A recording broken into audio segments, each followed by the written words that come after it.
Hi friends, എല്ലാവർക്കും ബിജീസ് കിച്ചണിലേക്ക് സ്വാഗതം. ഇന്ന് ഞാൻ ചെയ്യാൻ പോകുന്ന റെസിപ്പി എല്ലാവർക്കും അറിയാവുന്നയാ. പക്ഷേ ഇത്രയും ടേസ്റ്റ്, വേറൊരു കൂട്ടാനും കിട്ടാത്ത ടേസ്റ്റ് എനിക്ക് എന്റെ അഭിപ്രായത്തില് ഈ ഒരു റെസിപ്പിയിൽ നിന്ന് എനിക്ക് കിട്ടും. ഇതുണ്ടെങ്കിൽ എനിക്ക് വളരെ ടേസ്റ്റ്, വേറൊരു കൂട്ടാനും വേണ്ട. എനിക്കും ഇഷ്ടം, എന്റെ മൂത്ത മകനും ഇഷ്ടം, വളരെ ഇഷ്ടമാണ്. ഇതുണ്ടെങ്കിൽ പിന്നെ അവനും വേറെ കൂട്ടാനൊന്നും വേണ്ട. അതായത് എല്ലാവർക്കും അറിയാം, ആരും ഇതാണോ വലിയ കാര്യമൊന്നും ചിന്തിക്കണ്ട്. അതായത് ചമ്മന്തിക്കായിട്ട് ഞാൻ ഇവിടെ കുറച്ച് തേങ്ങ എടുത്തിട്ടുണ്ട്. ഇവിടെ ഈ ഇടയ്ക്ക് ഈ ബൈക്കിന്റെ സൗണ്ട് കേൾക്കുന്നത് ഞങ്ങളുടെ തൊട്ട് ഫ്രണ്ടില് ഈ ബൈക്കൊക്കെ റിപ്പയർ ചെയ്യുന്ന ഒരു വർക്ക്ഷോപ്പാ, അതിന്റെ സൗണ്ടാണ് കേൾക്കുന്നത്. ഞാനിത് ഇന്ന് ഇടാൻ കാര്യം, ആക്ച്വലി എനിക്ക് പ്രൈസം മോന്റെ ലാസ്റ്റ് എക്സാം ആയിരുന്നു, റീഡിംഗ് ആയിരുന്നു. അവൻ ഇന്നലെ രാത്രി തൊട്ട് ഒരു വോമിറ്റിങ്ങും പനിയൊക്കെ ആയി. അന്നേരം അവന് സമയം എന്ന് പറയുന്നത് 11:15 പോയാൽ അവൻ 2:15 വരെ ഉണ്ട്. ഇവിടെ വീട്ടിൽ എത്തും, 2:15 വരെയാ. വീട്ടിൽ എത്തുമ്പം കുറച്ചുകൂടെ ലേറ്റ് ആവും ബസ്സിലായതുകൊണ്ട്. അപ്പൊ ഞങ്ങൾ രാവിലെ വിളിച്ചു ചോദിച്ചു, അവിടെ സ്കൂളിൽ ഓഫീസിൽ വിളിച്ചു ചോദിച്ചു, കുഞ്ഞിനെ കൊണ്ടുവന്നാൽ അന്നേരം പെട്ടെന്ന് അവന്റെ അങ്ങ് റീഡിങ് ചെയ്തിട്ട് അവനെ ഞങ്ങളവിടെ വെയിറ്റ് ചെയ്യാൻ വിടുവോ. അവർ കൊണ്ടുവന്ന് പറഞ്ഞു. ഹസ്ബൻഡ് കൊണ്ടുപോയി. കൊണ്ടുചെന്നാൽ അവര് പറഞ്ഞു 12:30 വരെ ഇരുത്തണം, അല്ലെങ്കിൽ അവന്റെ ഇന്നത്തെ ദിവസത്തെ ആബ്സെന്റ് ആക്കും. അങ്ങനെ പിന്നെ ഹസ്ബൻഡ് എന്റെ അടുത്ത് പറഞ്ഞു, നീ വന്ന് കൊണ്ടുപോ, എനിക്ക് ഓഫീസിൽ പോകണം. അങ്ങനെ ഞാൻ പോയിട്ട് വന്നപ്പോഴത്തേനും പെട്ടെന്നില്ല പ്രിപ്പയർ ആവാത്തത് കൊണ്ട് ഞാൻ വന്നിട്ട് പിന്നെ ഞാൻ ചിന്തിച്ച് മോരിരിപ്പുണ്ട്, ഒരു ചമ്മന്തി അരയ്ക്കാന്ന്. അതുകൊണ്ട് ഞാൻ ചിന്തിച്ചെന്നാണെങ്കിൽ വീഡിയോ ഇടാം ഞാൻ എങ്ങനെ ഉണ്ടാക്കുന്ന ചമ്മന്തി എന്നുള്ളതിന്. അതിനായിട്ട് ഞാൻ ചമ്മന്തിക്ക് കുറച്ച് തേങ്ങ എടുത്തിട്ടുണ്ട്. നിങ്ങളുടെ ഓരോരുത്തർക്കും എത്രയും ചമ്മന്തി വേണമെന്ന് വെച്ചാൽ അതനുസരിച്ച് തേങ്ങ ചേർക്കാം. ഞാനിവിടെ അരമുറി സവാള എടുത്തേക്കുന്നത്. എനിക്കറിയാം കൊച്ചുള്ളിയില്ല ഇത് ടേസ്റ്റ് കിട്ടുന്നതെന്ന്. ഇതിപ്പോ ചിലര് കമന്റിൽ കൂടെ പറയും, ചേച്ചി കൊച്ചുള്ളി അല്ലേ ടേസ്റ്റ് എന്ന്. എനിക്കറിയാം കൊച്ചുള്ളിയെ ടേസ്റ്റ് എന്ന്, പക്ഷെ എന്റെ കയ്യിൽ കൊച്ചുള്ളി ഇല്ല. നിങ്ങളുടെ കയ്യിൽ കൊച്ചുള്ളി ഉണ്ടെങ്കിൽ ഒരു 5-6 കഷ്ണം കൊച്ചുള്ളി. ഞാനിതിപ്പോ അരമുറി സവാള എടുത്തിട്ടുണ്ട്. പിന്നെ ഞങ്ങളുടെ നാട്ടിൽ അമ്മ ഇങ്ങനെ ഞാൻ അരച്ച് കണ്ടിട്ടില്ല, വെളുത്തുള്ളി ചേർത്ത്. എന്റെ ചേച്ചിയുടെ അമ്മായിയമ്മ ചമ്മന്തി അരയ്ക്കുമ്പോ ഒരു കുഞ്ഞു കഷ്ണം വെളുത്തുള്ളിയും കൂടെ അരയ്ക്കും. അതുകൊണ്ട് ഞാനും അത് പിന്നെ ഒരു വെളുത്തുള്ളി കൂടെ അരയ്ക്കും. പിന്നെ ഇത്ര ഒരു കഷ്ണം ഇഞ്ചി, ഇത് നമുക്ക് ചെറുതായിട്ട് അരിഞ്ഞ് ചേർക്കണം. പിന്നെ ഒരു 4-5 ഇതള് കറിവേപ്പില ഞാൻ ചേർത്തിട്ടുണ്ട്. ഇതൊരു 4 വറ്റൽമുളക് എടുത്തിട്ടുണ്ട്. ഇത് കാശ്മീരി മുളകാ. എരിവൊക്കെ നിങ്ങളുടെ എരിവിനനുസരിച്ച് ചേർക്കണം. കാശ്മീരി മുളക് അത് എരിവില്ലാത്തയാണ്. പിന്നെ ഇത്രയും പുളി നിങ്ങളുടെ പുളിക്കതനുസരിച്ച് ചേർക്കാം. ഈ പുളി എന്ന് പറയുന്നത് നമ്മുടെ വാളംപുളി എന്ന് പറഞ്ഞാൽ പിഴിപുളി, സാമ്പാറിലൊക്കെ നമ്മൾ ഇടത്തില്ലേ ആ പുളി, മീൻ്റെ അകത്ത് ഇടുന്നതല്ല, സാമ്പാറിലിടുന്നേ. ഇത്രയും. പിന്നെ ഉപ്പ് വേണം. ഇതിപ്പം ഞാൻ ചെയ്യാൻ പോകുന്നത്, നിങ്ങൾക്ക് നാട്ടിലുള്ളവരാണെങ്കിൽ ഇത് നമ്മുടെ അടുപ്പിന്റെ അകത്ത് തീ എല്ലാം വെന്ത് കഴിഞ്ഞാൽ കനലില്ലേ, ആ അടുപ്പിലിട്ട് ചുട്ടെടുത്താൽ വളരെ ടേസ്റ്റി ആയിരിക്കും. ഇപ്പൊ എനിക്കിവിടെ മുംബൈയിലൊക്കെ നമുക്ക് അടുപ്പില്ലാത്തത് കൊണ്ട് ഞാനിതൊരു പാനിന്റെ അകത്ത് ഇട്ടതൊന്ന് വറുത്തെടുക്കുന്നേ. ഞാനിവിടെ ഒരു പാൻ വെച്ചിട്ടുണ്ട്. അതിലോട്ട് എണ്ണയൊന്നും ഒഴിക്കണ്ട, വെറുതെ ഇതൊന്ന് ഇങ്ങനെ വറുത്താൽ മതി. ഒത്തിരി തീയൊന്നും ആവണ്ട, ചിലപ്പോ അത് മൂത്തങ്ങ് സ്മെല്ല് വരും. ഇത് അരകല്ലയിൽ അരച്ചാലാ ടേസ്റ്റ്. ഇപ്പൊ നമുക്ക് അരകല്ലില്ലാത്തോണ്ട് ഞാൻ മിക്സിയിലാണ് അരയ്ക്കുന്നത്.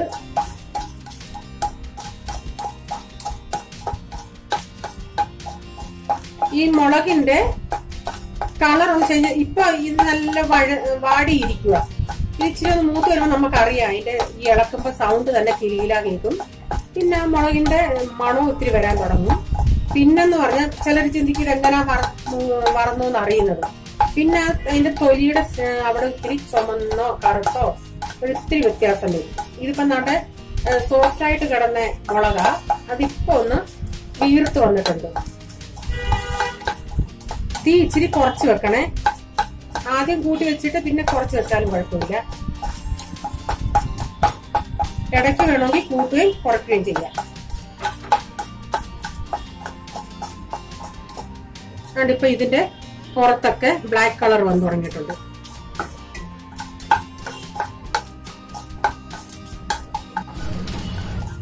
അതുകൊണ്ടിപ്പോ ഇതൊക്കെ കറുത്തിരി തീ ഓഫാക്കാം. തീ ഓഫാക്കിയ ശേഷമേ ഇച്ചിരി തണുക്കുമ്പോഴത്തേന് ഇത് കിലുകില സൗണ്ട് കേൾക്കും. തീ ഓഫ് ആക്കിയിട്ട് ഒന്ന് ഇളക്കിക്കൊണ്ടിരിക്കണേ. കാരണം ആ പാൻ നല്ല ചൂടല്ലേ.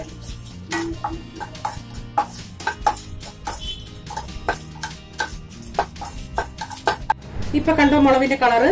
ഇനി ഇത് നമുക്ക് ഇന്ന് എടുത്തേക്കാം. ഇതിപ്പോ ഞാനെല്ലാം ഇഞ്ചി അരിഞ്ഞെടുത്തിട്ടുണ്ട്, സവാള എല്ലാം അരിഞ്ഞെടുത്തിട്ടുണ്ട്.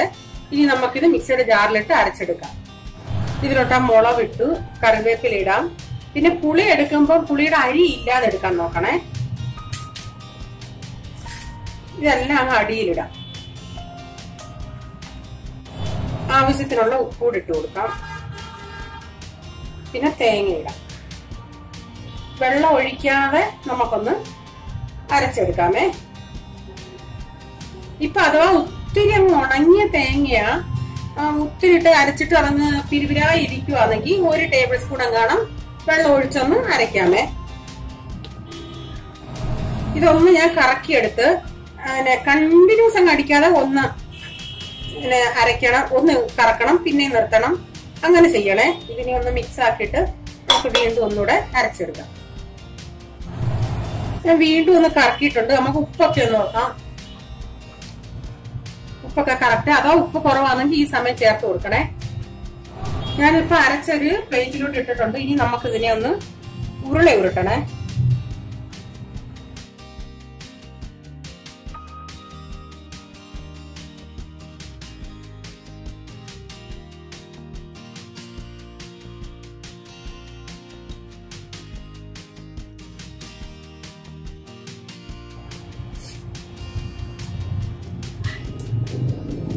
നമ്മുടെ ചമ്മന്തി റെഡി ആയിട്ടുണ്ട്.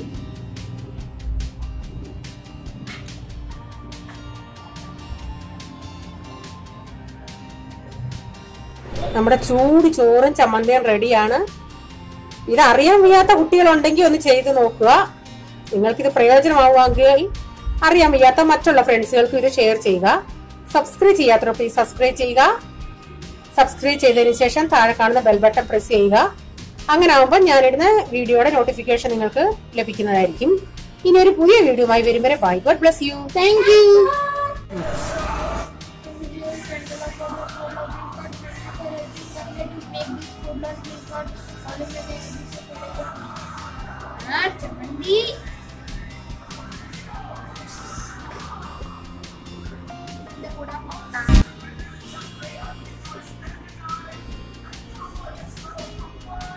അവനിങ്ങനെ ഉരുട്ടാൻ ഭയങ്കര ഇഷ്ടം. പക്ഷെ അവനെ കൊണ്ട് ചിലപ്പോഴേ പറ്റത്തുള്ളൂ.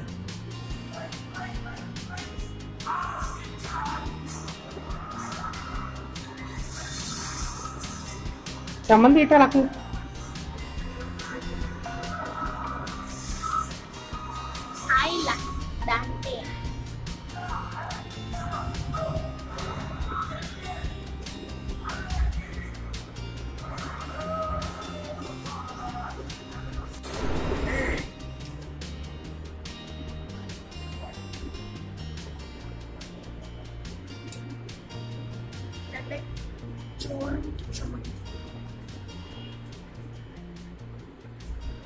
ചോറും ചമ്മന്തിയും മുട്ട പൊരിച്ചതും.